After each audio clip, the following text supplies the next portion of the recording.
Ágata nasceu com o sexo masculino e assim se autodenominava quando conheceu Chayenne, há 2 anos. Depois de 4 meses de namoro, no entanto, ela decidiu que queria viver de acordo com o gênero que se identificava e assim assumiu ser uma mulher trans. É um processo de se conhecer, de buscar se conhecer, que eu consegui me expressar muito através do teatro, através da palhaçaria, da minha palhaça, que aos poucos eu fui me conhecendo melhor e tendo a coragem de me mostrar como eu queria. Ela fez a documentação social e passou a se chamar Ágata. O casal decidiu ter um bebê e assim nasceu Bento. Foi a melhor coisa do mundo, assim, porque é uma coisa muito boa tu pegar e ver o teu filho e daqui a pouco poder pegar ele no colo. Eu nunca tinha pegado uma criança no colo, então eu achei ele lindo, assim. A primeira coisa vem aquela preocupação, tipo, se tá tudo certinho, mas é incrível. Mas, ao tentar registrar Bento, enfrentaram dificuldades. Queriam que na parte da filiação da certidão de nascimento dele constasse 2 mães, mas não conseguiram. Como eu sabia que talvez pudesse dar algum problema, as questões de transição, de gênero, eu busquei fazer tudo antes, assim, poder trocar o meu nome, retificar o meu prenome e sexo na certidão. Para estar tudo certo quando o Bento nascesse, que eu não precisasse retificar no futuro a certidão de nascimento dele. Mas foi o que me deu mais problema. O que aconteceu na hora que tu chegou no cartório e tentou fazer a certidão dele? Primeiro a moça me falou que teria que ter um pai, né?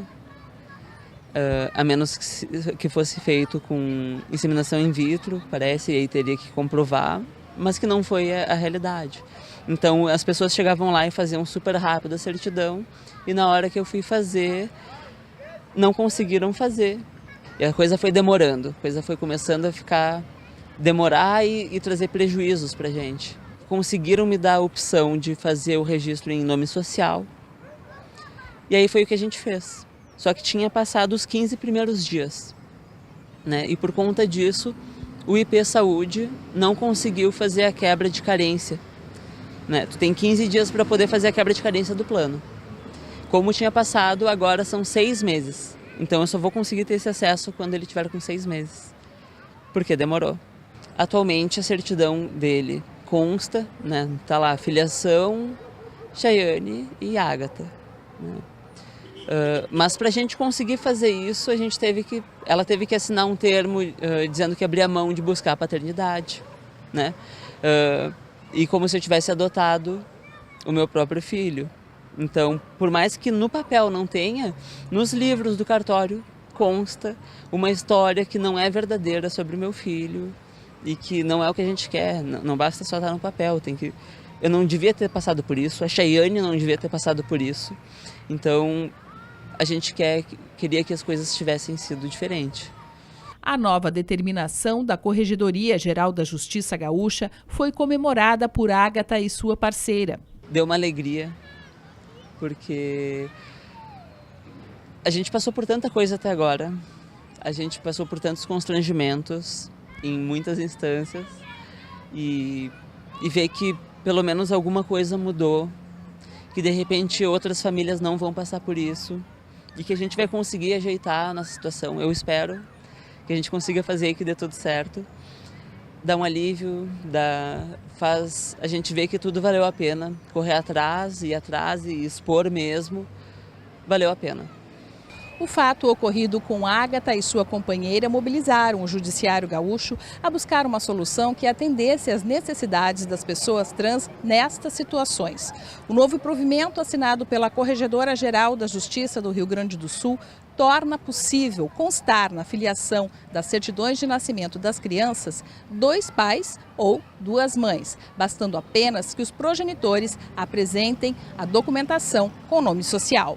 A dificuldade que existe justamente ela surge quando a pessoa que gerou a criança é um transgênero, porque ela apresentará, digamos assim, ela, no caso de apresentar uma declaração de nascido vivo com um nome feminino, e ela ter a aparência, digamos assim, ela ser um transgênero, no caso de ela ser um transgênero masculino, ela vai necessariamente ou incluir o nome feminino ou previamente ter de fazer a sua opção pelo nome social no registro civil e regularizar essa situação e aí apresentar a certidão agora, aí nesse caso excepcionalmente de inteiro teor, para poder esclarecer que ela, embora sendo do gênero masculino, não é?